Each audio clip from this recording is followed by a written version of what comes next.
Good morning, everybody. I'd like to call to order the regular meeting of the Board of Retirement. Today is September 6th, 23, and the time is 9:07 a.m. First item is to call us to order and do our staff reports. Thank you, Chair Kehoe. This meeting is being conducted virtually and in person, so I will do a roll call of trustees to confirm attendance. Trustee Knox will not be joining us today. Trustee Gray? Here. Trustee Santos? Here. Trustee Sanchez? Here. Trustee Oakham? Here. Trustee Robbins? I'm here. Trustee Harris? Here. Trustee Green will be arriving shortly. Trustee Greenwood? Trustee Ginsburg? Here. Trustee Bernstein? Here. And Chair Kehoe? Here. Staff participating in the meeting includes CEO Santos Kryman, Deputy CEO Louis Lugo, Assistant Executive Officers JJ Popowich and Laura Guglielmo, Chief Investments Officer John Grable, Chief Counsel Stephen Rice, Senior Staff Counsel Frank Boyd, and Interim Senior Staff Counsel Elaine Salon.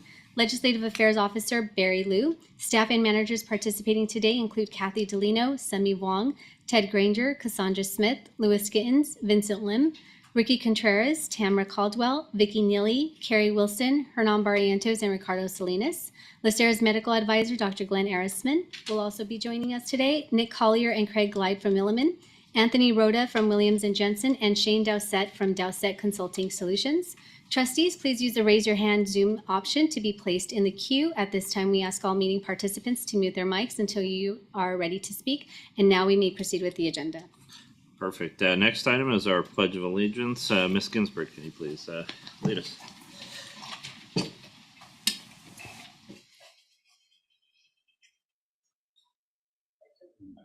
To the flag of the United States of America and to the republic for which it stands, one nation, under God, indivisible, with liberty and justice for all. Thank you. That brings us to our procedures for teleconference meetings. I know we have two. So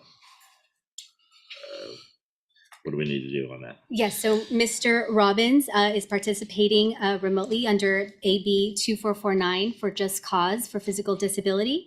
Mr. Robbins, can you please confirm whether you have any individuals 18 years of age or older or are present in the room? I will confirm I am participating via AB 2449, and it's just me and the dogs. Great, thank you so much. Perfect. We object to the dogs. Thank you. So that brings us now to our approval of the minutes of our August 2nd, 23 meeting. We'll need a motion. So move. It's been moved and seconded. We'll do a roll call voice vote. Correct. Mr. Robbins? Aye. Ms. Ginsburg? Yes. Mr. Oakham? Aye. Mr. Sanchez? Aye. Ms. Gray? Yes. Mr. Santos? Yes. Mr. Bernstein? Aye. Chair Kehoe? Aye. The motion passes unanimously. Thank you. That brings us to our public comment period. I believe we had one request to speak. I don't know if the speaker is present. They have not joined the meeting platform. Okay. Any additional requests? Seeing none, we will go ahead and move forward with our executive update and our LACERA All-Stars. Thank you very much, Chair Kehoe, and good morning, trustees. It's that time of the month when we recognize staff members who have gone above and beyond in helping deliver a great member experience or to help their fellow staff. And so please join me in congratulating David Escamilla, Chris Pirat, Terry Moore, Maritza Perez. There we go. There's the screen. And our web watcher was Brian Durant, and our ride sharer was Liping Ling. So thank you, everybody, for all your hard work. Appreciate it.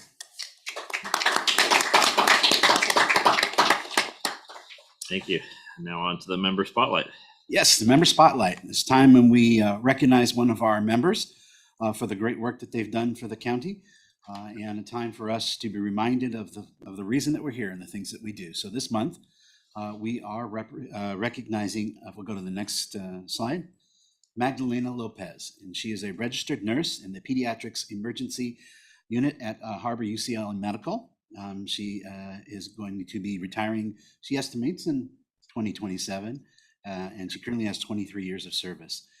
So she manages a pediatric emergencies unit, which monitors the critically ill patients, aiding and the underserved and bridging communication gaps with their bilingual abilities, which, when people are in an emergency situation, it has to be very reassuring.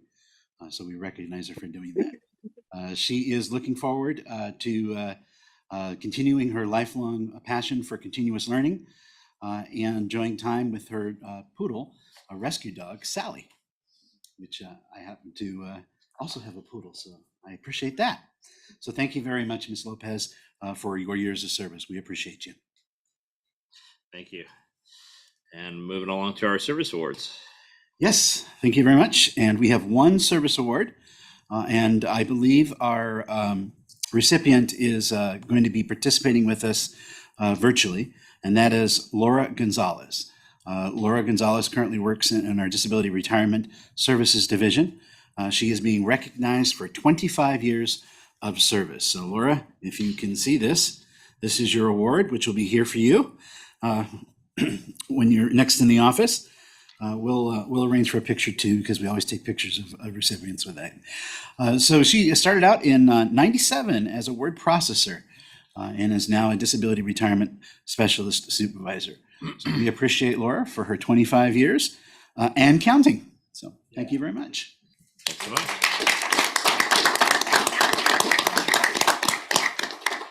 And that's it. Congratulations. Okay, moving on to our CEO's report. Great.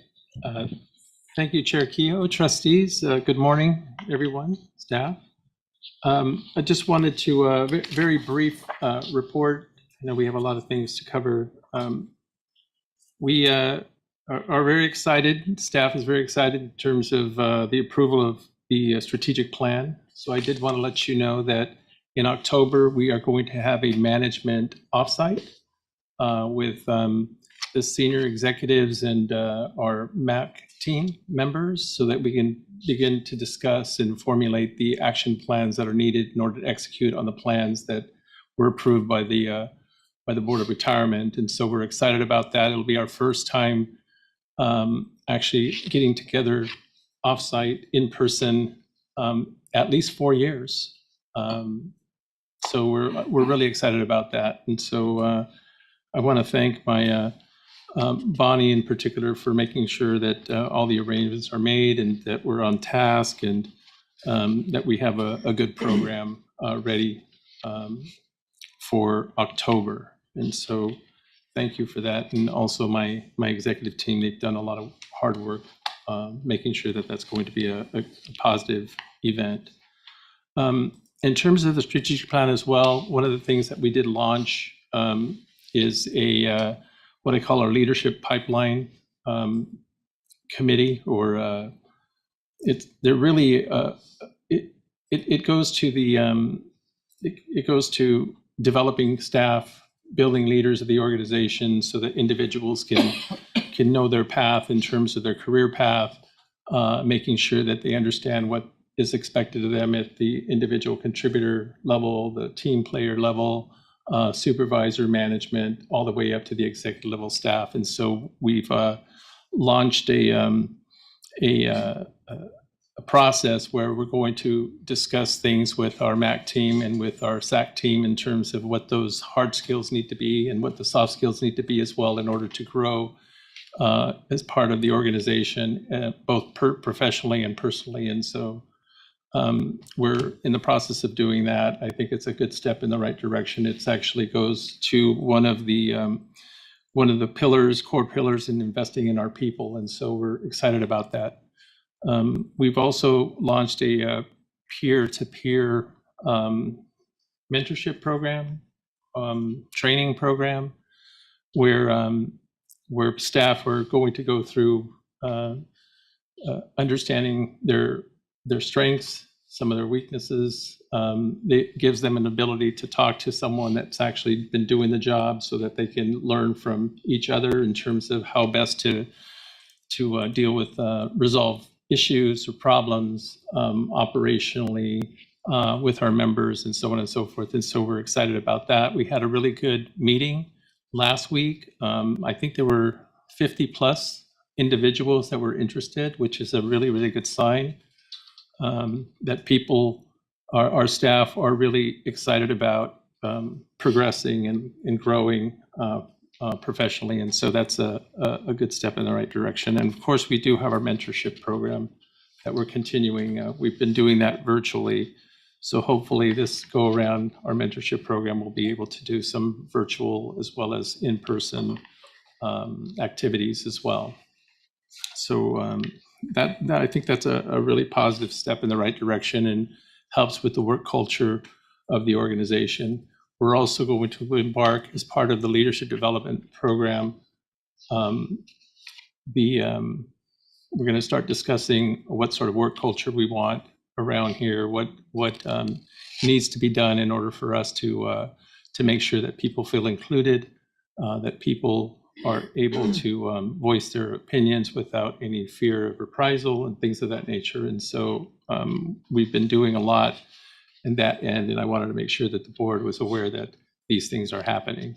I think that they're going to pay off significantly in the future. So I did want to mention that the election, final day of the election for LACERA trustees is closed August 31st. We have some preliminary numbers, but I want to wait for the official numbers in terms of the number of individuals that voted. I think there was a large number of, there were a greater number of individual retirees that. I'm seeing an objection to What, did it- waiting on Yeah. on releasing preliminary Awfully numbers. Victorian. Yeah. No, Yeah. Well, I'm not sure if the information in terms of how many individuals have voted in what areas, it hasn't been split out yet. And so I don't want to, do you have any, It's on their website. why don't you, Sorry. So how's this? We'll go ahead and call an audible. So it's public information. It's on there on the website. So we'll go with these, and I'm not sure they're 100% final, but the total turnout was 14.72%. The turnout for general members was 7.04%, and for retired was 24.96%. Which for retired, that's a big jump up from the last time we did the election, which I believe was about 19.3% last time we did the retired elections. 24.96. Yes. Right. Good. Do you have a question? Yes. Yes. So traditionally, the results are published immediately after the votes are counted. Mhm. This time around, and I'm not sure if that was the same thing last year, but we have to wait till the 12th. It was bizarre, including the candidates. They were not even able to get immediate results. Do you know, is that a change in policy, or? I didn't see that in the ordinance that the Board of Supervisors adopted. I'm not aware that there was a change. I do know that this was a new vendor, and I'm not sure what was included in the contract. It was in our contract, so I'm not sure what the delay was. But the official results, usually what happens is that they count them up. They'll contact the candidates, let them know first, and then they'll contact our office and let us know. And then we generally provide that information to you all from on an official basis. And then the Board of Supervisors generally approves it in October to certify the election. So the new vendor operates from Caracas, Venezuela? I'm kidding. I'm not sure. If, Yeah, we used to get a call by Friday, usually the Friday at the end of the week after the election. To give us a heads yeah, up. we can follow up with I them. promise as soon as we know, we'll let you know. Yeah. This is one of the reasons why I try to, maybe I shouldn't have said anything, maybe I try to hold back because there's more That's good to know. questions and I'd rather have the information in front of me as opposed to, but are there any other questions about the elections? So I think that the mailer really helped in terms of boosting the number of people that voted, our members that voted. And so that's a positive for us. I wanted to make sure that I highlighted a couple of personnel items. And so you all know that Fern retired on the 31st. And so despite objections to this board, she retired anyway. So I did want to mention that Elaine Salon will be serving as the Senior Staff Counsel for Benefits. And so she, you'll see her very excellent work product as part of one of the agenda items. And so I want to thank you on behalf of LACERA and behalf of the organization for taking on this responsibility until we can figure out how to hire attorneys moving forward. So thank you for that. And Mr. Rice, I appreciate you appointing Elaine in that position. I did also want to mention that we do have, as of yesterday, a new chief, information security officer. His name is Chat Arande. And so he comes from has a really good background in the ISO.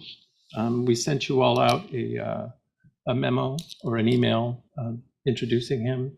He's been introduced to all the staff. He is going through orientation. I think he's here. You want to stand up real quick? This is our new ISO. He made it. So we're gonna give him an opportunity to talk a little bit more as part of the OOC meeting. He can introduce himself and talk a little bit about his background, if unless you'd like him to say a few words now. It's up to you. Like OC would be good. Yeah, that's what I thought.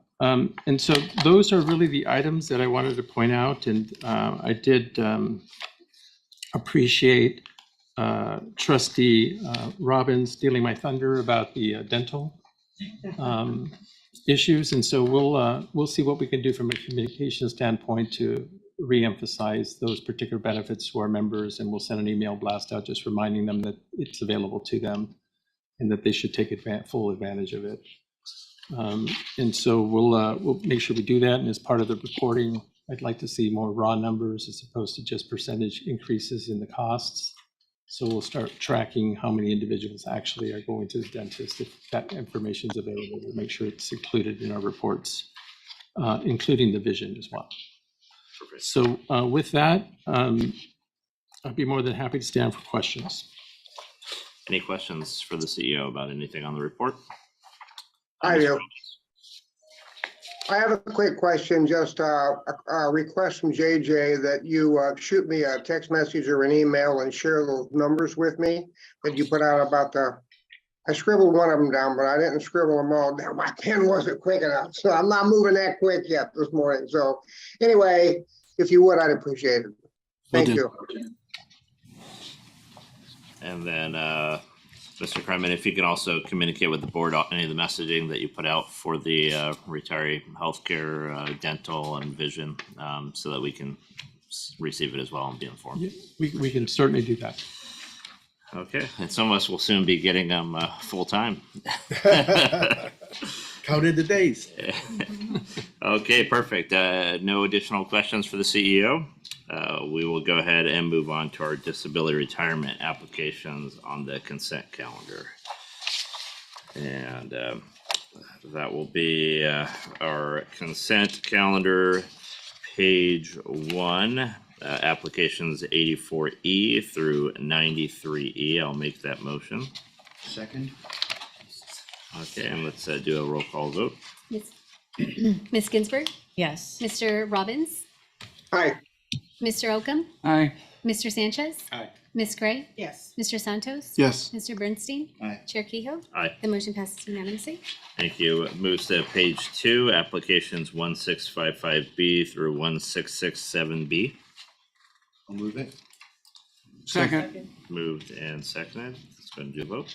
Ms. Ginsburg, Yes. Mr. Robbins, I'm an aye. Mr. Oakham, Aye. Mr. Sanchez, Aye. Ms. Gray, Yes. Mr. Santos, Yes. Mr. Bernstein? Aye. Chair Kehoe? Aye. The motion passes unanimously. Next is our general members. That's going to be page 3, page 4, and page 5. Applications 2567C through 2592C. I'll need a motion. Second. Moved in second. Please vote. Ms. Ginsburg? Yes. Mr. Robbins? Aye. Mr. Oakham? Aye. Mr. Sanchez? Ms. Gray? Mr. Santos? Yes. Mr. Bernstein? Aye. Chair Kehoe? Aye. The motion passes unanimously. Thank you. Now we're moving to our general consent items. That's going to be items A through G. Does anybody have any of these that they'd like to poll for discussion? I'll move it. Okay, I'll second. I'm sad to see the Milken Institute being removed. Hopefully staff can still work on trying to get that reduced rate for us, but That'd be great. I understand why if not. Okay, consent items A through G. Let's please vote. Ms. Ginsburg? Yes. Mr. Robbins? Aye. Mr. Oakham? Aye. Mr. Sanchez? Aye. Ms. Gray? Yes. Mr. Santos? Yes. Mr. Bernstein? Aye. Chair Kehoe? Aye. The motion passes unanimously. Thank you. We have no items excluded from consent, so that brings us now to our non-consent items. Agenda item 10A, which is our 24-star COLA program. And we'll turn it over.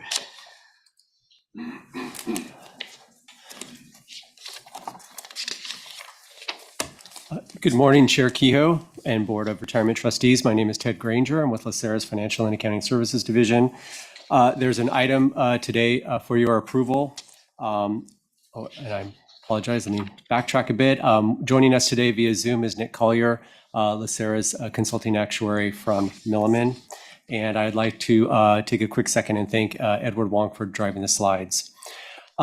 The action item before you today is the 2024 Star COLA. There's two parts to the item. Number one, we want to make public the costs of awarding the Star COLA for 2024. Those costs are from an ad hoc methodology, $277,000, and from a permanent methodology, $2.913 million. The other part of the recommendation is that we are asking the board to direct staff to bring this item back to the board next month so the board can decide whether or not to approve the Star COLA for next year and also to determine that methodology that I just mentioned. A couple of quick highlights. We do have members eligible for the 2024 Star COLA program. Those are members in general plans B, C, D, and Safety B, who retired on or before March 31, 1991. It's about 356 members. They are eligible to receive a 2.9% Star COLA, should your board decide that next month. There is no impact for Plan A members, Safety or General, Plan E members, and also General G and Safety C. They are not eligible at this time. Their COLA accumulation accounts have not exceeded the minimum. The Star COLA would become effective January 1st, 2024 for the January retirement benefits payments. I do have a slide deck. I'm happy to go through that if you'd like, and I can highlight some of the key concepts. So I think a brief presentation to our very veteran board up here. We've all been through it before, so a brief presentation covering the highlights would be appreciated. Okay, absolutely. Thank you. All right, so if we could go to the next slide, please. So a couple of key concepts I'll cover in the presentation. This includes the Star COLA method. I'll go over an example. I'll walk through step by step, and we'll talk a little bit about the STAR program funding. Next slide, please. And let's keep going. So government code provisions allow the Board of Retirement to award additional benefits to address the inflation experienced by retirees through two methods. One is an ad hoc Star COLA. The other one is a permanent Star COLA. I'll just highlight very quickly on this slide under the ad hoc Star COLA that when it's awarded on an ad hoc basis, it's not included in the statutory COLA awards. It doesn't become part of the base when it's awarded on an ad hoc methodology. It essentially is a one-year temporary COLA. Also, in terms of the ad hoc, one other point I'd like to make is that in that methodology, it is subject to Board of Retirement approval each year. On the permanent side, if the board chooses such, the Star COLA benefit becomes part of the base allowance in the calculation for future statutory COLA awards. And also the Board of Retirement under the permanent methodology does not need to approve that Star COLA each year. Next slide, please. All right, so in this next couple of slides, I went through an example to try to explain the calculations. And so I'll just go through sort of step by step. We have, for example, a general plan D member. They retired in March 1990, so they fall within the eligible category. Back in April of 2022, we looked at the accumulation account. This was the last time we awarded the statutory COLA. The balance was 23.1%. As you'll recall, this board awarded, I'm on step 3 now, this board awarded the STAR benefit on a permanent basis for calendar year 23. And so we reduce that accumulation balance from 23.1% to 20%. That's taking out the Star COLA award on a permanent basis. Next slide, please. In step 4, we look forward to a more current statutory COLA for this year, April 2023. For Plan D members, the maximum is 2.0. As you'll recall, the CPI was 4.9. So in step 5, we can take and award the 2.0, but we keep the 2.9 in the accumulation account. So in essence, under step 6, we have kind of a summary of the math here. The accumulation account balance for this particular member, this example, we started out in April 2022 at 23.1. We subtracted the permanent Star COLA for last year, 3.1, but we add back the excess to the accumulation account. So the current balance is 22.9. And so that's where we're at in terms of the accumulation balance. Let's move forward, please. Step 7, 22.9 obviously is greater than 20.0. So that makes this particular group of members eligible for the Star COLA. Step 8, upon board approval, again, the ad hoc award is paid for 2024 only. The permanent award is paid for a lifetime. And then in step 9, just to remind you that once we award the Star COLA on a permanent basis, their accumulation account would go back to the 20%. If we award it on an ad hoc basis, that accumulation account would stay at the 22.9 because it's a 1-year only Star COLA. All right, and moving forward, we are almost through. Hey, Ted, Yes. how did you get the 23.1%? Where did that come from? Through the chair, Mr. Oakham. Great question. So the accumulation account balances are essentially measured each April at the statutory COLA point in time. So that balance was there because of prior period excess. So Way back then. yes, the COLA accumulation accounts, good point, build over time, right? So it becomes critical when we hit the 20% mark. It's compounding since 90, right? Every time that there wasn't enough COLA that went into the balance, essentially. And once you get to 20%, Correct. everything above that. Yeah, so maybe to explain it a little bit more, each time we look at the CPI for the April COLA award, that CPI is for the prior calendar year.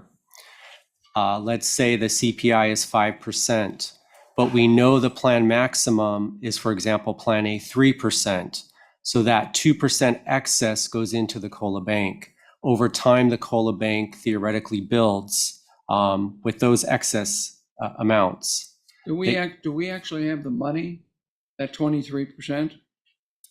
Do we have that money, or is it just sort of a fictional number? What about that money? So on my next couple of slides, we have the money to fund the STAR benefit. Yeah, but what about the 23%? So the 23% is a measurement of the lost earning power, right? It's a measurement.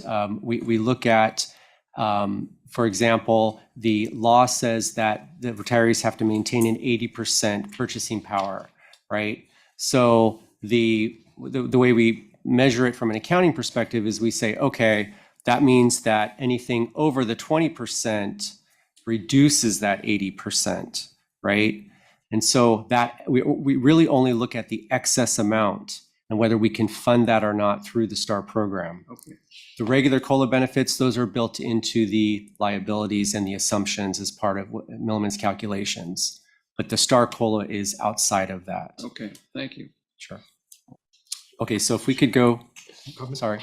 I believe, and correct me if I'm wrong, that there is like $600 million that have been set aside for the STAR COLA. I know we used to use the money to calculate the funding, but the Board of Investments have removed that. And I believe the last number was 611 million. Is that correct? That's correct, Mr. Santos. To Mr. Okun's question, there is plenty of money there. Yes.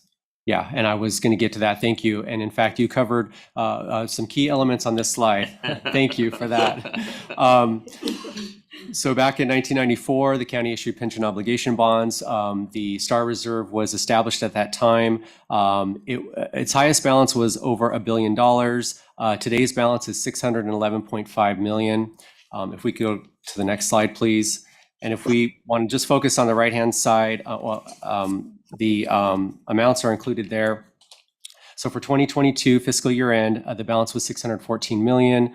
We deducted $2.5 million to award on a permanent basis last year's STAR COLA for 2023. So that brings us to a balance of $611 million. And then again, the costs are the bottom two lines for the permanent award and for the ad hoc award. And so that concludes the slides. And again, just to be clear, this was sort of the educational or primer meeting for the meeting next month, which will bring back the item at your board's direction, and the board can decide whether or not to award the COLA and what method to use. And so I think from this slide, it's clear that we do have the funding to support either method. Got it. And just to be clear, the board next month we'll be able to decide if we do it at a permanent basis at 2.9 million out of the STAR program or at an ad hoc basis at 0.27 million out of the STAR program. That is correct. And the funding would come from the STAR Reserve for either method. Any questions from anyone from the board? Okay, so we'll need a motion to direct staff to bring this back to our board. There's two sections. So moved. Second. Moved and seconded. Let's please do a roll call vote. Ms. Ginsburg, Yes. Mr. Robbins, Aye. Mr. Oakham, Yes, Mr. Sanchez, Aye. Ms. Gray, Yes. Mr. Santos. Yes. Mr. Green. Aye. The motion passes unanimously by all trustees present. Great. can I ask Ted one question? Yes, please. Sean? The 611 million, does that go into the total amount of funds that LACERA has for retirement, or is that set aside someplace just for the STAR program? Part of the overall budget. Yeah, good question, Trustee Oakham. So it is part of LACERA's fund. It is included in the investment portfolio. When it comes to, and it also is included from an accounting perspective, but from an actuarial perspective, that reserve is not included in the actuarial value of assets. That's the decision that Trustee Kehoe referred to that the Board of Investments made for the last experience study. So there's a set of assets that's included as valuation assets, and there's some of the assets that are not included. So the funding is here, it's invested, it's ready to be transferred to the employer reserve and be paid should the board make that decision. Thank you, Ted. You're welcome. And for the record, it's Herman Santos that clarified that one. So, Apologize. no, it's all good. Okay. So that passed, and we're now moving on to the reports. Thank you very much, Ted. Appreciate it. Thank you. Okay, so our next item is our report on federal and legislative regulatory updates. Yes, thank you, Chair Kehoe and Board Trustees. So I'd like to introduce our federal legislative advocates, Tony Rhoda and Shane Doucet, who will give us a update on the latest legislative and regulatory developments. Then I also believe Bonnie will be driving the slides, so thank you. So take it away, Tony and Shane. Thank you, Barry. And Bonnie, thank you for conducting the slides as we go. Chair Keough, trustees, staff, and distinguished guests, thank you for this opportunity. And I'll try to move with some dispatch through the slides and not get bogged down. Although if a question does arise on a particular issue that I'm covering or Shane is covering, please just let me know, because that might make it easier and in context with, with what you're hearing. So why don't we go to the first slide, Bonnie? So the major retirement legislation enacted at the end of 2022, we are still awaiting much in the way of regulatory guidance on the various provisions. You'll recall there were over 90 separate provisions.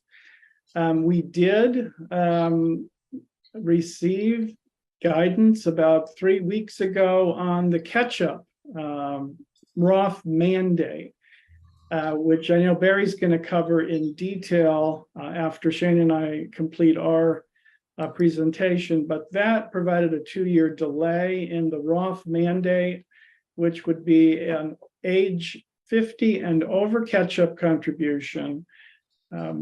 If you made more than $145,000 in the previous year, we believe that's only FICA wages, but more guidance coming on that particular topic. Then you would have to make your catch-up contributions in the following year based on a Roth, but certainly more detail on that with Barry's presentation, and I'm going to stay on for that as well. So we can go to the next slide.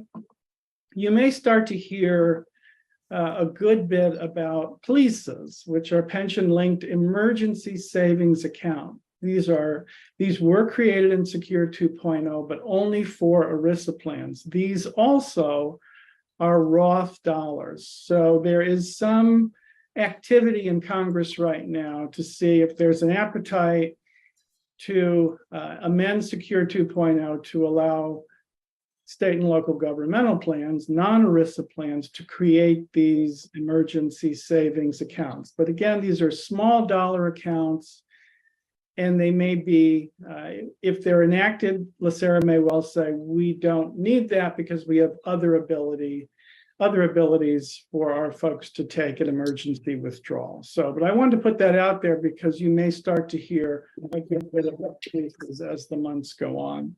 Bonnie, you can go to the next slide. Can you just briefly explain what that is? Since, I'll be honest.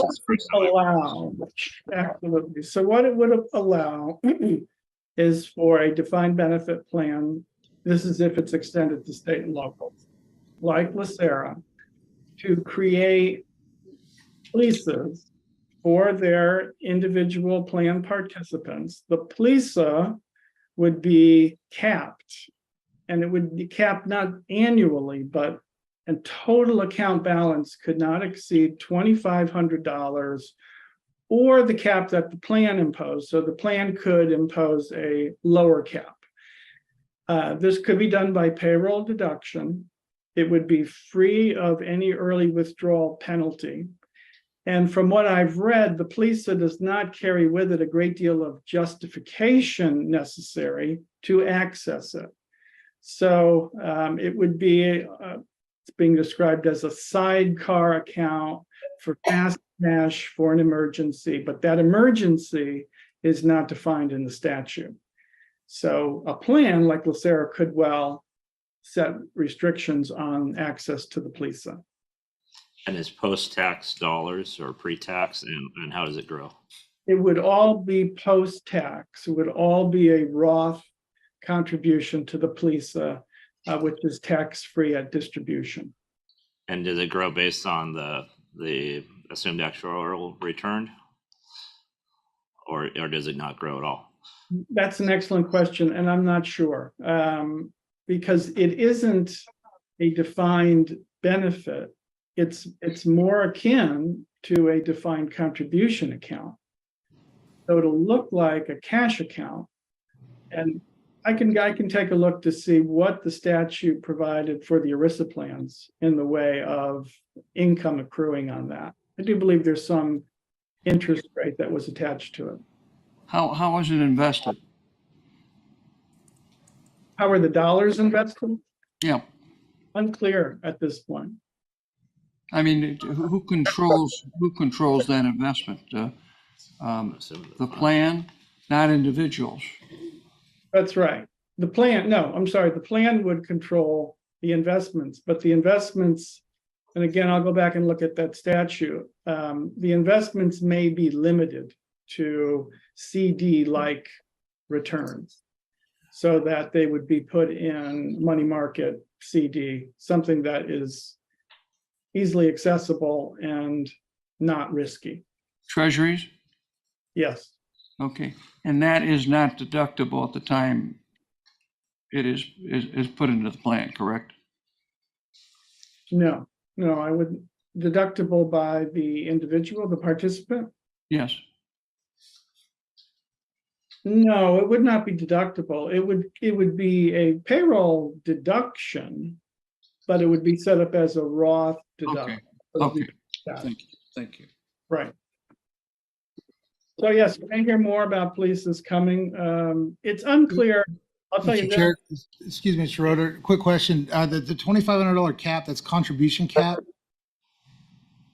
Yeah, by the employee. So $2,500 contribution cap, and then that fund or whatever, the police would be allowed to grow under the whatever, as Mr. Oakham was saying, whatever mechanism. that is my understanding. The $2,500 cap is the employee contribution. Okay, and then if the employee does utilize the funds, let's say it grows to $4,000 and they utilize the funds, then what would happen? Do they get to additional contribution of $2,500? As long, I don't believe you could make an additional contribution at that point. If you draw down below 2,500 of your employee contribution, which you'd have to track, right? Not the investment return, but the employee contribution. Then you can make an additional employee contribution. so it'd be ongoing then. It would just be revolving if you continue to utilize the funds. Yes, they're meant to be very low dollar accounts. And I think this is a response to the media attention of a few years ago where a survey was done where most Americans could not come up with, if pressed in an economic hardship. I forget what the number was, but it was roughly $2,500, $3,000 for economic emergency. So I think this is a response to that. We have no idea yet what the uptake will be. And it will be, right now, of course, it's limited to ERISA plans. And that goes into my last question. What is your, I know you don't have a crystal ball, but what is your barometer telling you that it might be extended to public pensions? Well, it's a curious thing because when they were looking at statutorily giving more time on the catch-up Roth mandate, they were right, which is going to be a loss of money to the Treasury. The Roth dollars accelerate money into the budget window. You push it back 2 years, you're getting less money in the budget window. How do you pay for that? Well, the PLISA was something that was being advanced to kind of pair with that increase, that delay in the Roth mandate deadline. Now that the Treasury and IRS have provided a 2-year delay, there's less, I think, impetus, urgency to get the PLISA extension for governmental plans. And I'm also not aware that the major governmental plan groups in Washington are lobbying for the PLISA extension. So if this is something that LACERA, if the trustees feel this is something that would be useful, and I'll provide more information, the detail of what is in the statute for the ERISA plans, which could be different for the governmental plans, but please let me know, because that is something that you could engage on. We'll ask Barry to keep an eye on this and then make a recommendation to us on that, if we should advocate for, against, or anything. Perfect. Sure. Please continue on with the presentation. Thank you. Secure 2.0 also provided various relief and tax benefit to public safety. You remember the HELPS provision to make the direct payment requirement optional. The HELPS provision has been in the law since 2006, and it allows retired first responders to use part of their, or dedicate part of their retirement distribution to healthcare or long-term care premium payment. That's capped at $3,000 a year, but the way the previous law worked, LACERA was in the middle of that, and LACERA had to make the payment to the premium payment to the insurer. So Congress listened to us and listened to other plans around the country and has now made this optional, which I think is a very big victory. There is also going to be in bullet 2, it's not effective right away, but it was part of Secure 2.0, an exclusion from income for certain disability payments. Those disability payments that would turn at normal retirement age to a retirement benefit. That's what we're looking at right now. Those would be free of tax as a disability benefit, but once it turned into a retirement benefit, it would be taxable. This provision, once effective, will allow the tax-free treatment to extend into the normal retirement benefit. For that percentage of the normal retirement benefit, that is the same as the disability. So you're taking a slice of what was tax-free. That benefit transforms into your retirement benefit, but part of that was still going to remain tax-free because of this provision in Secure 2.0. That is something that was worked on very diligently and with great patience, because it took a few rounds to get it done by the IAFF and the FOP. And then there are two of the third and fourth bullets are really, they're the same type of provision. They are further exemptions to the Section 72 T10 early withdrawal penalty. So as the early withdrawal penalty sat for first responders prior to Secure 2.0, it said if you are age 50, you would be free and you received a normal retirement benefit. You would be free of an early withdrawal penalty. Now it says age 50 or 25 years of service under the plan. So it is whichever is earlier. So that is definitely an improvement as those who start their careers at a younger age. Certainly something that is important to point out to folks.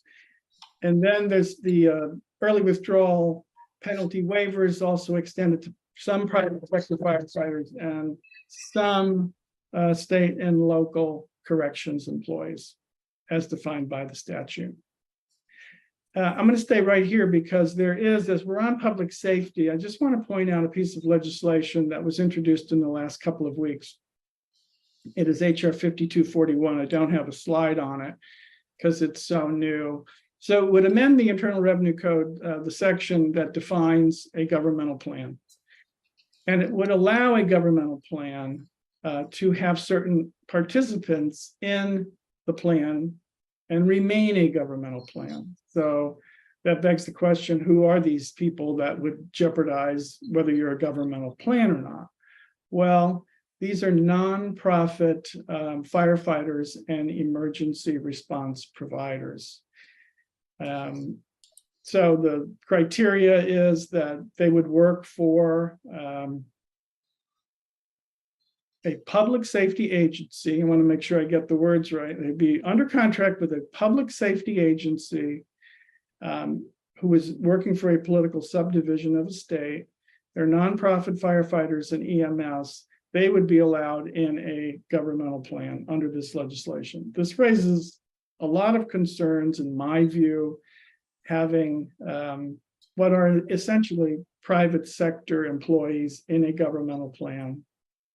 It seems like a snowball at the top of a mountain that's going to become huge if it's enacted. And I don't know where it would end. If you just think about charter schools and other private sector employees that could make the case that their services are very much like what the public sector is. This has been introduced by Congressman Greg Murphy, a Republican from North Carolina, who serves on the Ways and Means Committee, which is the key committee for the tax code. It is meant to solve a North Carolina specific problem, but as you can see, its breadth would be the 50 states and governmental plans. So I just want to flag that is something that the public sector community in Washington was really concerned about, and I think we will we'll be back in touch with that. It may be an issue that you would discuss if once we plan a trip to Washington to talk about some of these issues. And we can go on to the next slide. So I mentioned HELPS, and HELPS is capped at $3,000 a year. There is legislation that would increase that to $6,000 a year, strong support from the public sector. And I don't know the likelihood of that bill moving. It's going to need a larger vehicle, doubling the cost of the HELPS provision. The other thing I'll flag is that in the previous Congress, not yet introduced, was a new tax credit of $4,800 a year for retired public safety officers for healthcare expenses. And I believe it was also long-term care. It's parallel to HELPS. The thinking's parallel. A tax credit is more powerful because it comes off your tax owed at the bottom line of your return. It's more powerful than a tax exclusion, which is what HELPS is. And the way that bill was written, you couldn't do both HELPS and the new credit in the same year. So I'll leave you with this thought on public safety. There's a lot of interest on both sides of the aisle on doing smart things to help retired first responders. And this is, these are two examples of what is likely to be considered in the next round of retirement tax legislation. I can go on to the next slide.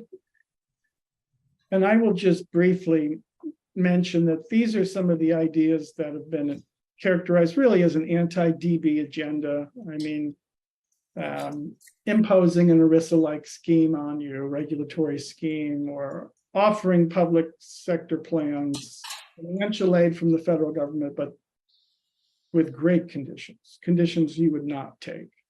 Applying the unrelated business income tax to public plans that was tried in 2017, actually passed the House, and imposing some type of risk-free reporting. I'm going to talk a little bit more about that later, but that's the old PEPTA bill by Congressman Nunes, former Congressman Nunes of California. So these are some tried and true anti-DB issues that we could see right now in this climate. All the energy is pushing hard on the anti-ESG front. So I'm not going to get into that because this is not an investment discussion, but that's taking a lot of the energy right now on the House side with regard to provisions that they might come up with in this vein. I'll go to the next slide. Tony, you're essentially saying that none of the classics are going to have any get any support, it looks like, to move forward. We could go back, Bonnie, just to have them up there. Correct. They have an audience in the House, and it's not all House Republicans who would gravitate towards these issues, but they have more of an appetite on that side of the aisle, and the House being controlled by the Republicans at the moment. So do I see any of these passing the House in this Congress? Not at this time.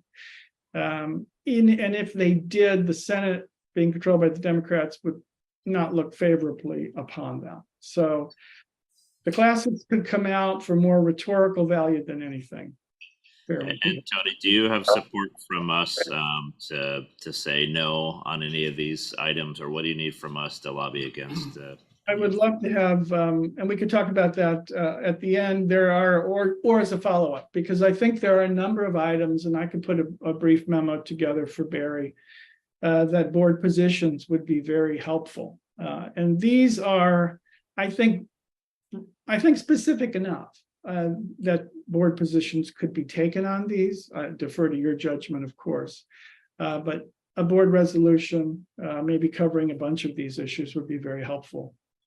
Yeah, I think that should absolutely be the focus. And Tony, definitely coming from you to our board, letting us know through Barry, of course, recommendations on that. So don't ever hesitate to seek our support or opposition on any of these issues. And I think that helps us also remain engaged on the federal side. Absolutely. Very good. That's a good follow-up, and we'll do that. Bonnie, next slide. Tony, we have a question. Oh, okay, sure. Actually, it's a request for the UBIT tax. I will request staff that should be placed on the Board of Investments agenda, the UBIT tax. So I don't know, Tony, currently there isn't a proposal for UBIT. Is that correct? I think back in 2017, in the 2017 tax bill, we did take a position on that to oppose. So I guess you can say there's an existing, position on that already, and until a new proposal comes out. That's right. So, I mean, if that's the way you must proceed, is to have an actual introduced piece of legislation, that would not be the case for any of those four items. UBIT became part of, in 2017, a House tax reform bill, multi-provision bill that did pass the House. We were able to stop it in the Senate. So I leave that, we can for further discussion as to whether you can take a position on something that is short of an introduced bill. Tony, what's the history on that for other organizations for lobbying? Do we normally hold off until there's an introduced bill, or do other organizations? I mean, I think other organizations lobby regardless of something being a bill or not, so that by the time that people are thinking if they're going to support or co-sign something, they know that there's strong opposition. But maybe you can provide some insight for us. That would be my recommendation. And I've seen other funds and public plans forward and talk about these issues that are not introduced, but have been introduced in the past in various forms. And it's as you've said, it's very important to get out in front of these things and start talking about it, because by the time you get to the committee markup, it may be and the rules of the Congress are so loose that you may never have an introduced bill on UBIT. You didn't in 2017. The provision was drafted and placed in a larger bill, but it was never introduced as a standalone bill. So I think that argues very strongly for being able to take positions on issues that you can identify, such as that, with some specificity, but not necessarily have the introduced bill. I have two in the queue. We're going to start with Jason. Yeah, Tony, just refresh my memory. Is this Nunez bill, when we were at the NCPERS Ledge in January, is this part of the package where he was trying to also use, remind me of the fund, that they were going to use it as a metric for public pension funds? Is this part of that Nunez bill that didn't get legs, but he's gone because he's off to other ventures? But this is all part of that same thing, correct? It is. That bill was going to provide reporting by each state and local plan to the U.S. Treasury Department as to their funded status based on plan assumptions, and then recalculated based on the Treasury bond yield. That's right. There was a bond. Yeah. Okay. And so that's the part of the larger bill, right? So, and that's why I didn't go through, because there's no one pushing it. But the risk is that someone could grab this and pick it up. Right? Bonnie, if you could fast forward to slide 10, because this is very much on topic, and we won't have to go through it when we get there. And Tony, you have Ted Granger also is at the podium to leave a comment as well. I just have a quick comment, Trustee Kehoe. As far as the risk-free reporting, we're talking about legislation right now. On the actuarial standards side, there is an actuarial standard that requires the risk-free reporting, and I believe it's for our upcoming valuation for 2023. So Milliman has briefed the Board of Investments on that, and I believe it's a disclosure requirement per the ASOPs, per the standards, and we will be reporting that in our next valuation. So we're talking about two different things. And just so you know, that's what we ended up telling the people that we lobbied with when we were in Washington, that we already are held to a standard that is far exceeding that. This, if Tony can expand on it, but the idea being it was going to hobble us in a lot of ways if this thing ever got legs. Right. It becomes a very critical communication issue, communicating with our stakeholders.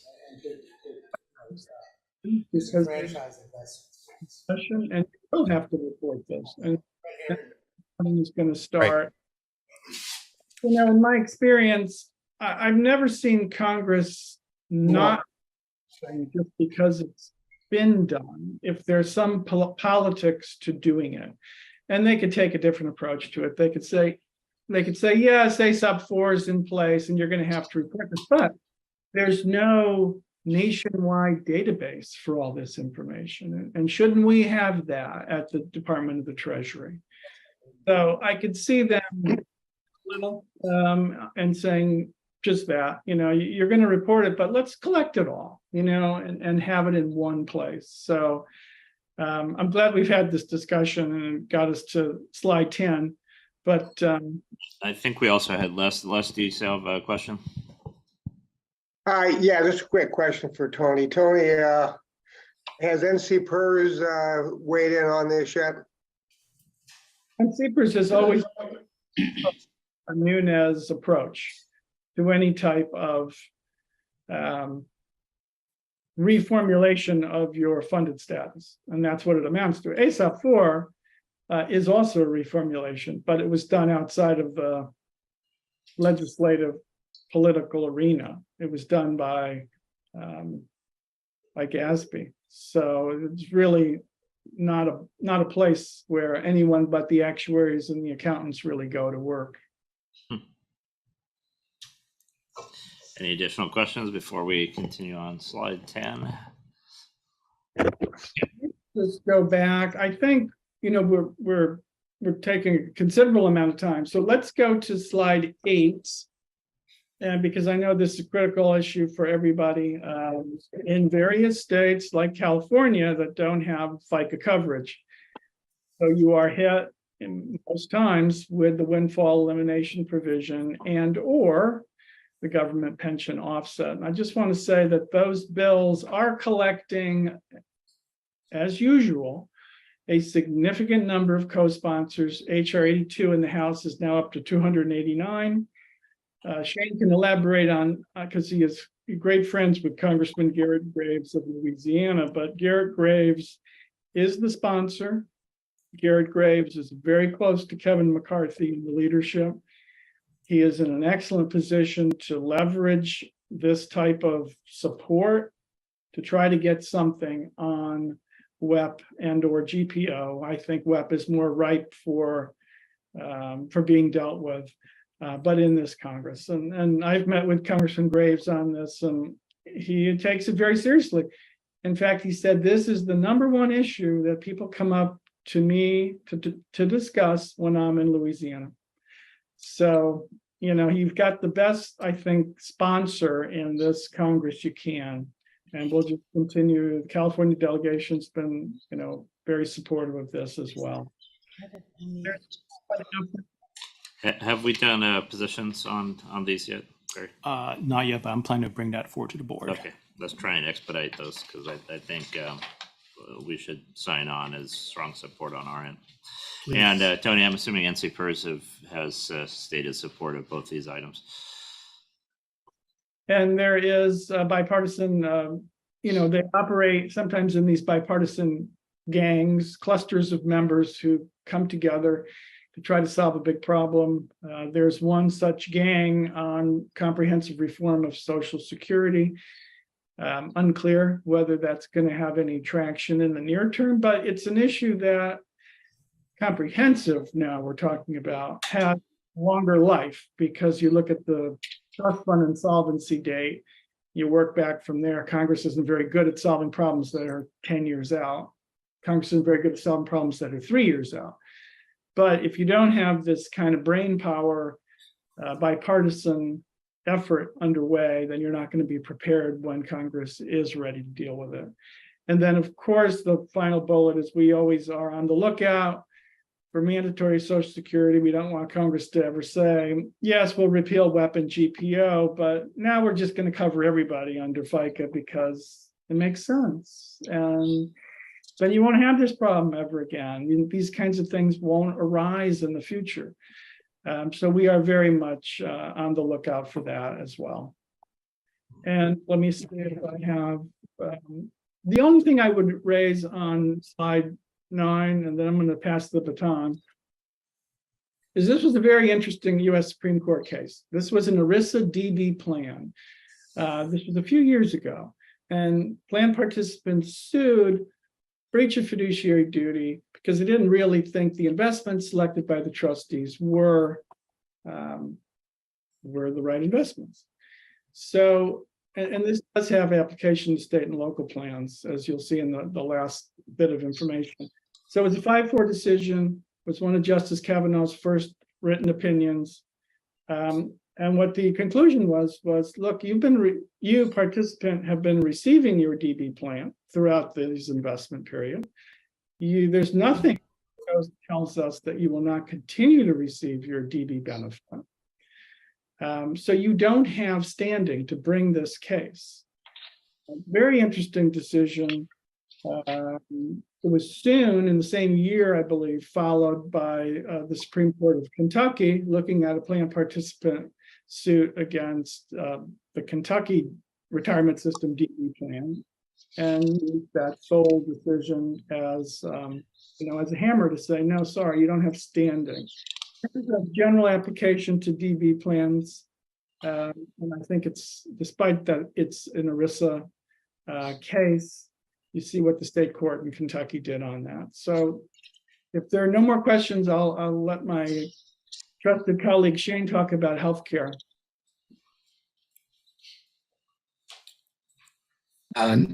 Thank you. Thanks, Tony.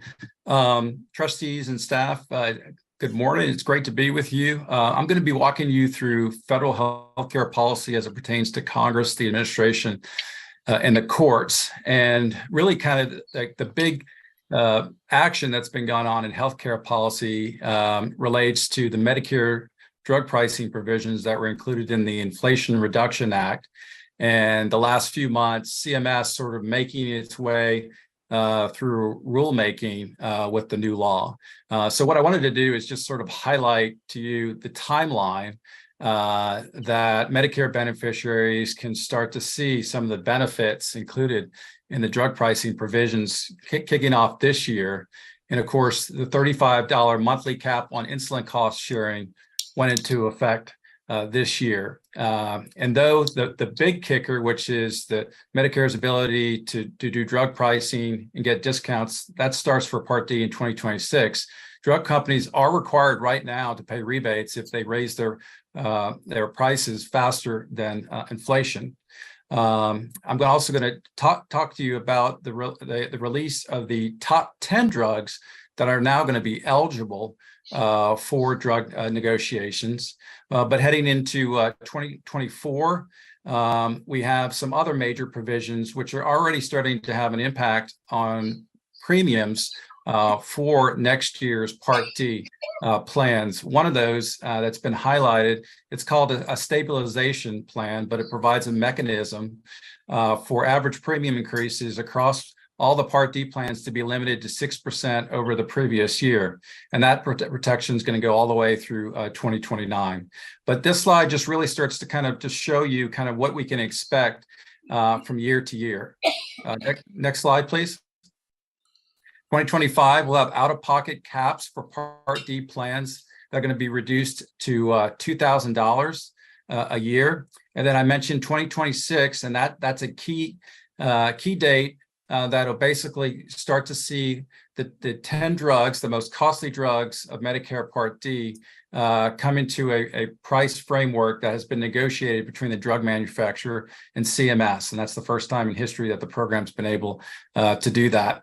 And then later in 2026, we're going to see 15 more drugs that are going to be announced so that we can start drug negotiations for Part B.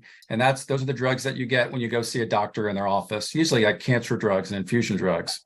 Next slide, please.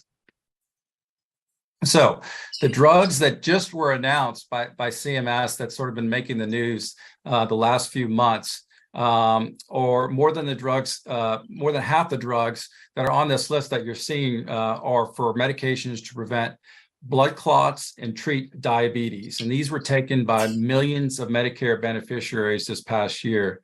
The three high-cost drugs, the top three were Eliquis, which is a blood thinner, Jardiance, which is treats diabetes and heart failure, and Xarelto, which is another blood thinner. They cost Medicare $16 billion, $7 billion, and $6 billion, respectively. So President Biden, on August 29th, had HHS Secretary LACERA and all officials from CMS there for a big announcement.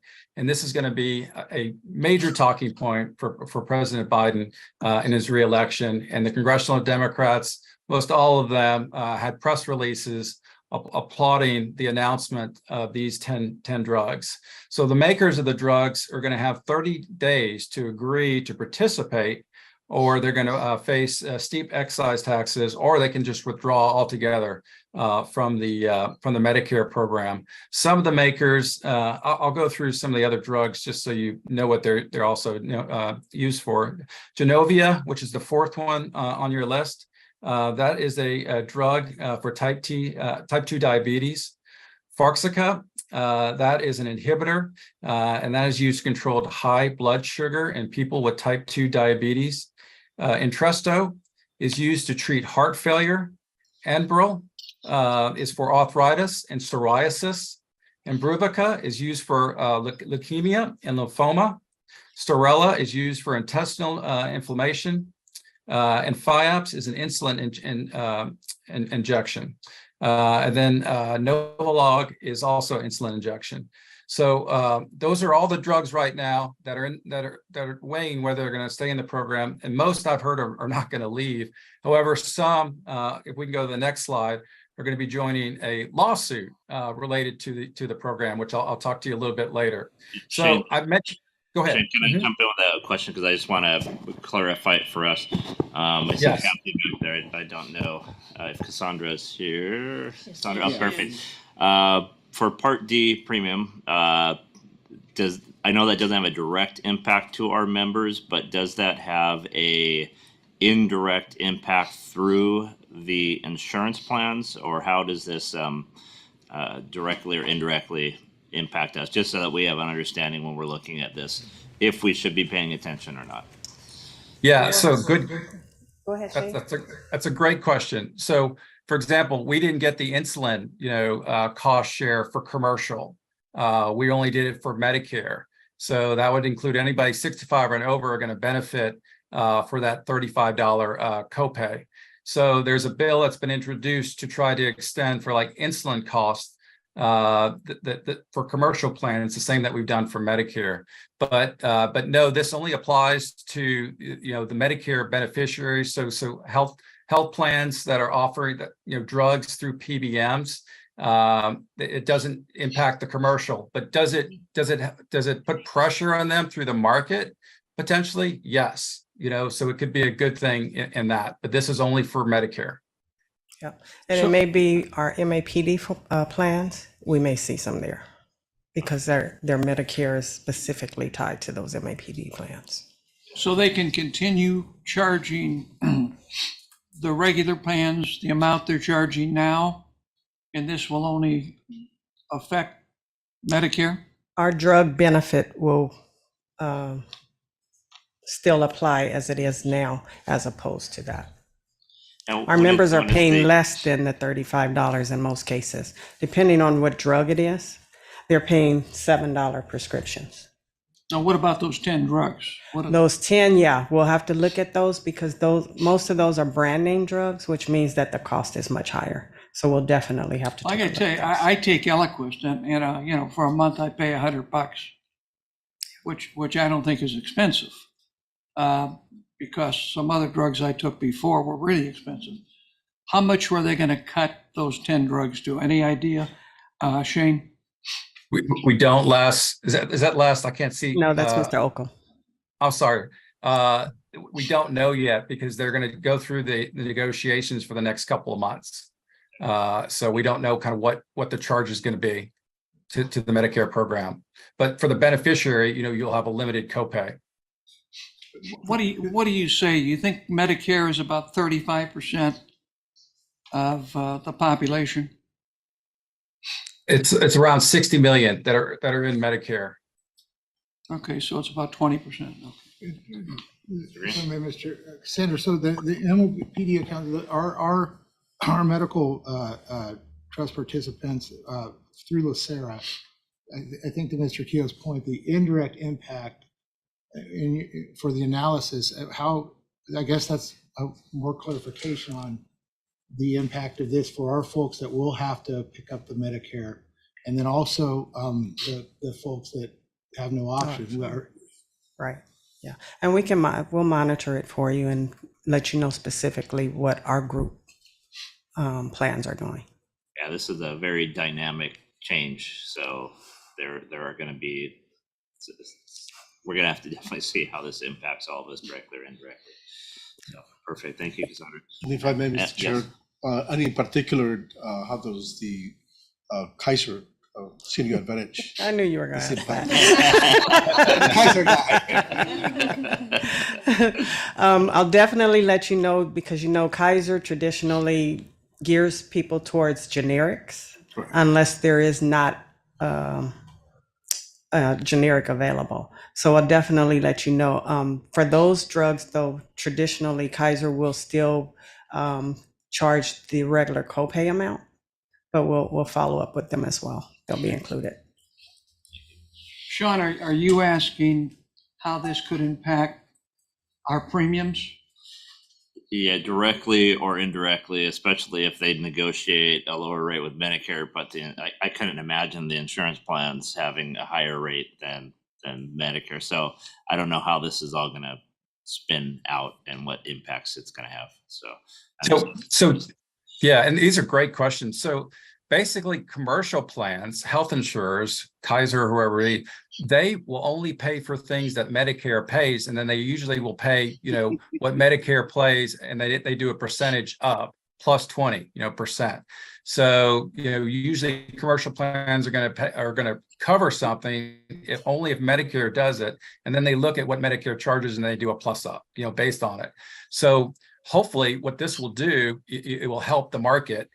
And health insurers who use PBMs to negotiate on your behalf on what, those premiums are going to be and what's going to qualify. And then, because Cassandra's point, a lot of the plans, the PBMs are going to want to steer your beneficiaries to generics.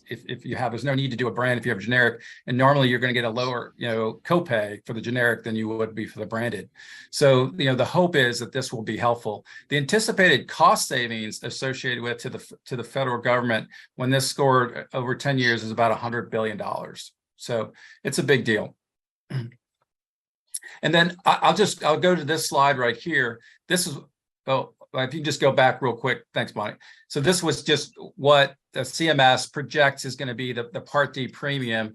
And, it doesn't sound like a big deal. They're going to go from $56.49 to $55 50 cents, about $1 you're going to save for 2024, but it's not an increase. And it's, again, something that the Biden administration can tout. And they're claiming the reason for that is the premium stabilization, excuse me, what I just mentioned to you, and then also the benefits that are already in place, like the cap for insulin, et cetera. So they're already starting to take credit and driving down, the cost for drugs. So next slide. So all the good things I just talked to you about are in limbo because pharma was very upset about all of this, and some of the drug manufacturers, who were included in the top 10, have joined a lawsuit that was filed several months ago, and it's in federal court in Ohio. The Chamber of Commerce is sort of leading it along with some of the other drug manufacturers, and basically what they're claiming is that the prices imposed by the government are not really voluntary, and the drug manufacturers can't escape it, which is sort of a ridiculous argument for a pro-business group to be arguing. And the government's position has been like, if I'm a store owner and you're my supplier and you're jacking up prices, I can decline not to pay for them, and you can take your ware somewhere else. The drug manufacturers and the chamber are saying that these provisions are unconstitutional, and the government are saying no, they are constitutional. The AARP recently joined in on the lawsuit in favor of the provisions, and they're filing amicus briefs. So right now, before the courts and federal court in Ohio, the judge is going to have to make a decision on an injunction, which would delay this program while they weigh the merits on the constitutionality of it. That just happened the other day. Michael Newman is a Trump-era judicial appointee, and he's now been assigned this case. He's replacing a George Bush appointee, Justice Rose, who had to recuse himself because he had ownership stake in Johnson & Johnson and AstraZeneca. This new judge, he attended a Federalist Society meeting, but he was also appointed by a Democrat, Sherrod Brown, being from Ohio. So everybody's trying to crystal ball this on whether or not he's going to allow the injunction to go through. But he's going to make that decision in a couple of weeks, and I'll certainly will update you once that decision makes it through. The other company whose name that escaped me earlier was Novartis. They just recently joined the lawsuit, and one of their drugs was included in the top 10. So it's getting hot. All right, next slide, please. So Medicare coverage for weight loss drugs. I wanted to just kind of share this with you. This has been on the news a lot. I represent a Medicare administrator contractor, and we sometimes, can make decisions on what gets covered in Medicare. But these Medicare drugs currently are not covered in Part D plans when they're used for weight loss. They can be prescribed for like diabetes and things like that, but there's a big push for these, they're called GLP-1 drugs to now be covered to help people with weight loss. There's a bill, the Treat and Reduce Obesity Act, that's been introduced in Congress. It was introduced in the last Congress. It didn't go very far, and I don't anticipate it going very far this year. Insurers look to Medicare on this, and they're saying, if Medicare is not going to cover it, the commercial sector is basically not going to cover it. And that's kind of where we are. But I just wanted to show you the impact if Medicare were to cover that. If 10% of people with obesity were prescribed a brand name version of one of these GLP-1 drugs, that would cost the program $26.8 billion annually. And so that would take all of the savings that we just had from the Medicare drug pricing and wipe it out in 4 years. That's how expensive it would be to cover these drugs. But this has been making the news a lot, and I just wanted to draw it to your attention. And you have two questions. Let's go with Alan. Sure. Yeah, Alan. I just want to, I'm curious how your sources are calculating it as a $26.8 billion one-off. It seems to me that a lot of the medications that we're treating the elderly with are obesity related. Wouldn't there be a related cost savings in approving this? I'm just curious how we get it as simply an expense with no positive offset for cost. Well, yeah, and I didn't include that. So if it prevented somebody from getting diabetes and it outweighed those costs, then yes, it would. But that analysis really hasn't gone very far. And the other reason it doesn't is that CBO doesn't normally score those prevention savings in their 10-year budget window. That's called dynamic scoring, and CBO only uses static scoring. Okay.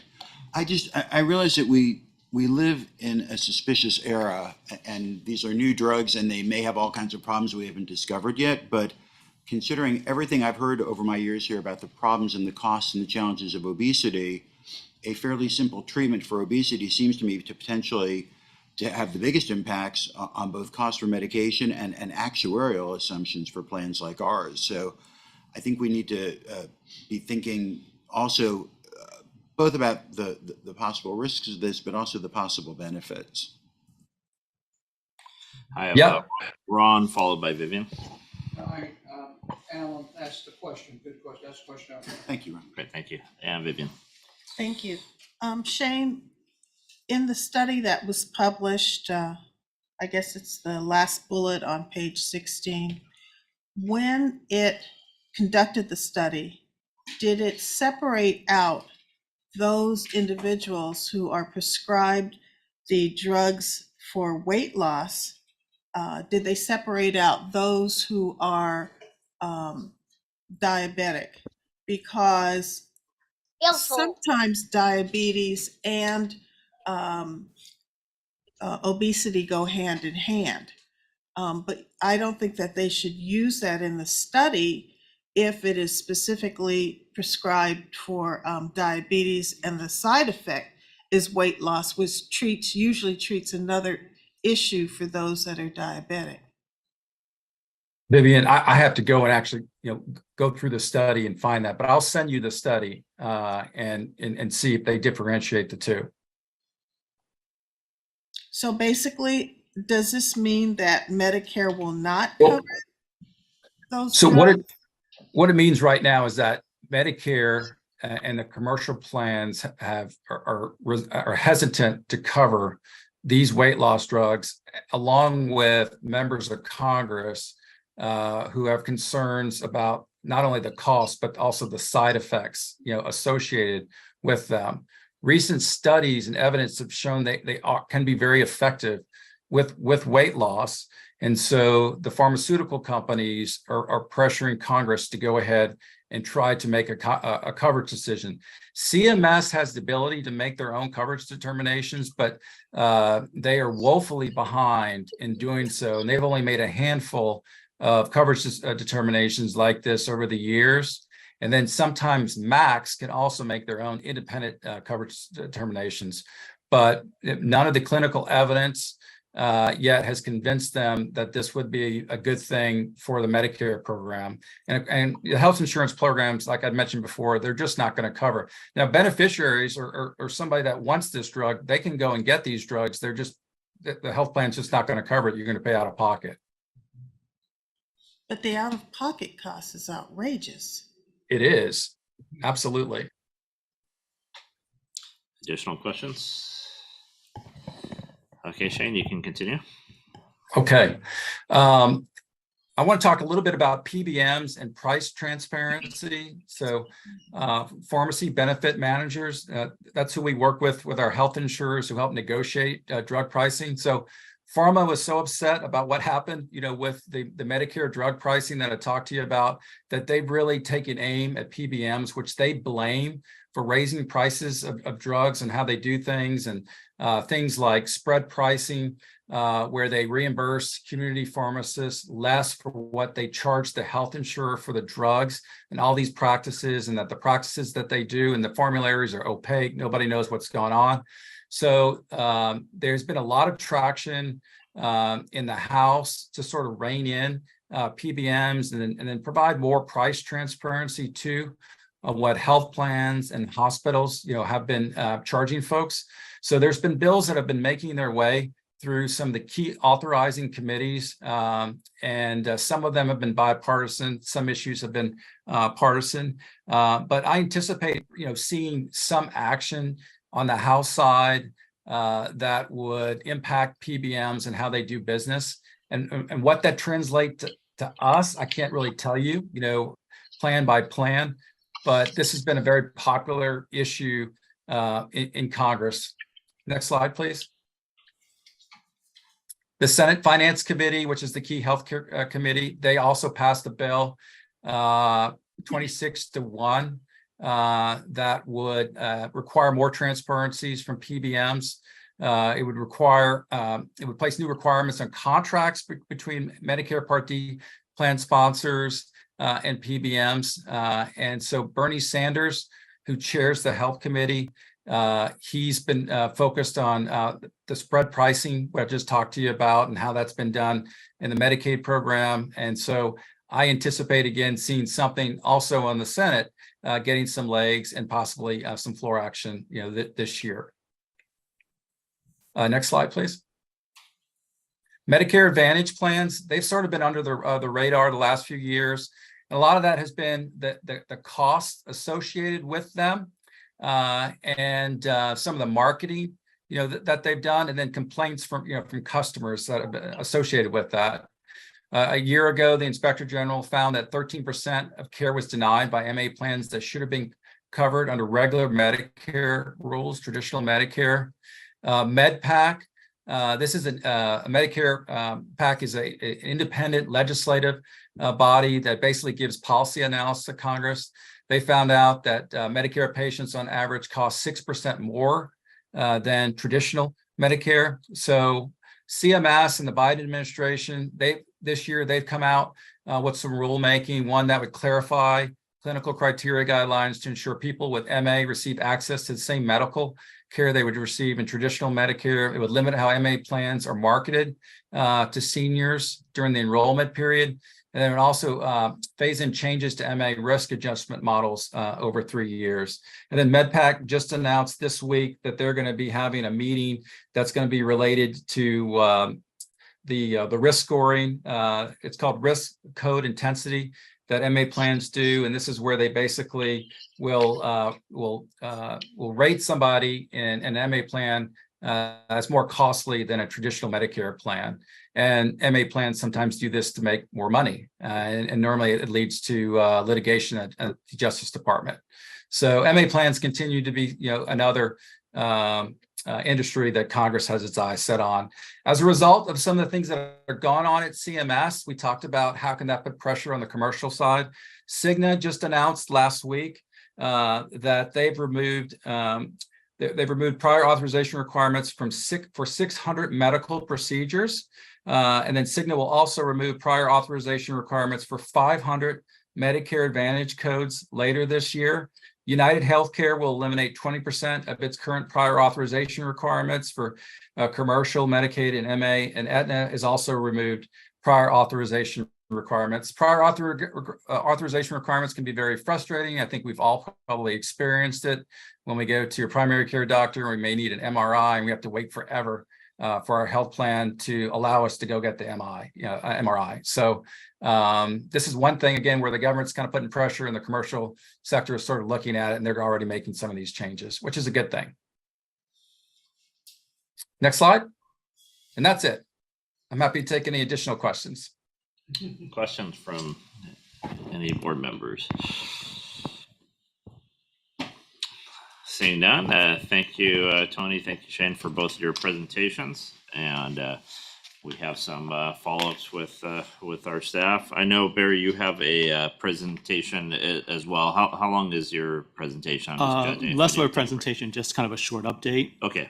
So this is regarding the catch-up contributions that Trustee Santos mentioned in last month's IBLC board meeting, to have me just give a short report on this. I know Tony touched upon Secure 2.0. I believe Trustee Santos, the concern that you raised was that there was an issue about plan participants just not being able to make catch-up contributions anymore. So basically, the issue with that was that in Secure 2.0, when they made the amendments to allow catch-up as Roth contributions and also the age 60 super catch-ups, they also inadvertently did a technical amendment that took away the ability to make catch-ups at all. So that's what raised concern here. But what happened was about a couple of weeks ago, the IRS released a notice that allayed some of these concerns. They said, despite that technical amendment, you can still continue making catch-up contributions status quo. So that would take away that concern about people not being able to make those contributions. Beyond 26.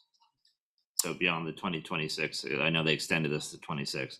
They're saying that this doesn't impact the age 50 catch-up contributions. And was there anything with the 3-year contributions as well, or is it just? So yeah, that other 3-year contribution wasn't affected. It's really to age 50. Basically, in 2024, you can continue making those contributions. The thing about the 2-year transition period was really the concern about if you're going to convert this to Roth contributions, a lot of plans needed some time to update their payroll systems and their record keeping systems to be able to accommodate the Roth contribution. So that was the reason in the notice that they kind of gave a 2-year transition period. But as far as just making catch-ups at all, that can continue status quo. Okay, so and then the way that I read this was if you hit that 145 cap, that everything would then be Roth versus pre-tax. Is that? Yeah, so what's interesting about that is that the 145 salary that's defined here is defined as FICA wages. Well, if you look at your W-2s for those of us who are active employees, in a box that says Social Security wages, you see a big 0 there. So we don't have FICA wages. So in the notice, the IRS is going to give further clarification that it may turn out that for governmental plans such as ourselves that don't participate in Social Security, that Roth requirement might not apply at all because we don't have 145,000 in FICA wages.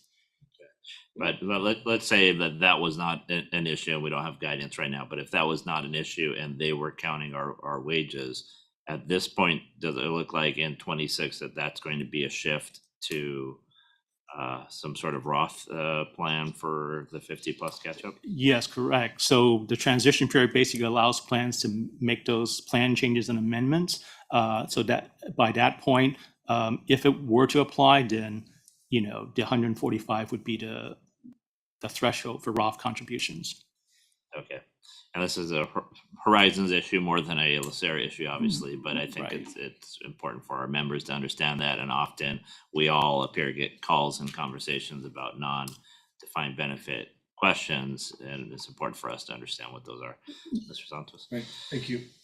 Has there been any discussions with LA County regarding this provision? And yeah, so in putting together this memo, I checked with our Empower rep, Lisa Marquez, who works for outreach staff, and also she referred me to the county CEO, staff and employee benefits, Sudan Moonjin and Kim Birch Garcia, and also Mr. Rhoda here. Basically, grateful for the assistance for helping put together this memo. But my understanding is the county staff will be updating the plan administrative committee at some point about these changes. So then I anticipate there should be communication from that side to plan participants.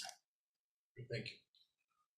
Thank you, and please keep this on the radar. I know it's not directly defined benefit related, but please keep this our board updated on any changes or interpretations. Sure, absolutely. Thank you. Any questions? Okay, I'm going to power through to right before the disability cases, and then we'll take a break. So hopefully we can get through there pretty quickly. Items B through I on the report side were all information only. Is there anybody from the board that would like to discuss any of those items? Any staff updates? I do. Trustee Kehoe requested that the board be included on any information sent to the retiree membership regarding dental and vision. Trustee Kehoe also requested that the Social Security bill position be expedited. And he also requested that the board be apprised and updated on any changes or interpretations regarding the catch-up contributions. Okay, do we miss anything? Okay, that moves us to our future agenda items. Any requests for future agenda items that we haven't addressed? Seeing none, let's go through good of the order. Mr. Green? Nothing, just apologize for my tardiness and glad to be here. Thank you. Ms. Ginsburg? Good morning. Nothing for the group. Mr. Harris? No. Mr. Robbins? Aye. Mr. Sanchez? No, just thank you to everyone for preparing the reports. Ms. Gray? Thank you. This is a little ahead of the game, but first of all, I'd like to thank staff for everything they did. But more importantly, with respect to our disability cases, both on consent and non-consent, I have to really, really thank the legal staff because I think there were 12 or 13 legal reports on those cases, even those that were on the consent calendar. And I only bring that up to say thank you, but with respect to my colleagues, even if you don't want to read the whole legal review, if you just go to the law that was applied, I think the first couple of paragraphs gives you an insight into what the law is regarding certain issues that come up. And I can't emphasize how important it is to look at it so that we have a better understanding and we can serve our members much better. Not that we don't put our best foot forward, but it gives us, even more oomph to our step. So thank you, Mr. Boyd and staff, and keep reading, everybody. Mr. Santos? Yes, thank you. Thank you to the staff. Great presentation. I'd just like to remind my colleagues that the Board of Investment is having the offsite meeting next week. We're going to be discussing the asset allocation for money. So hopefully you can participate. I think it's very important because we all need in the Board of Retirement to know what's going on in the Board of Investments, in particular with regards to the asset allocation and the expectations that we will be setting forthcoming. So hopefully many of you can make it. Thank you. Trustee Bernstein? I thought the presentation was fascinating. I think I just want to comment. I've been here long enough to see medical shifts, and most of us grew up in an era where obesity was moralized, which was wrong, and that's important not to do. But I think we are on the verge of a massive shift in obesity. And I've been to plenty of health conferences, we all have over the years. It's a massive impact on many areas of our pension fund. And I think we need to start thinking about and preparing for the possibility that there's going to be a tremendous shift because of these new medications, and that there are going to be a lot of ripples that are going to affect this plan, the administration of our benefits, the actuarial assumptions. I just think it's a very real thing, and it's going to happen very quickly. So I just want to throw that out as a food for thought. And on a much lighter note, I want to say go Duke football. Mr. Kryman? Nothing from me. Thank you. Chair Keogh? Thank you. Just a special thank you to the Joint Organizational Governance Committee because of that committee, we were able to smooth through our board meeting. A lot of those agenda items were pretty meaty that would have taken a lot of time in this boardroom. So with the good hard work of the committees outside of this boardroom that comes in on other days, it really helps keep these meetings moving on time. Okay, that will bring us to a 15-minute break. We will come back at 11:05.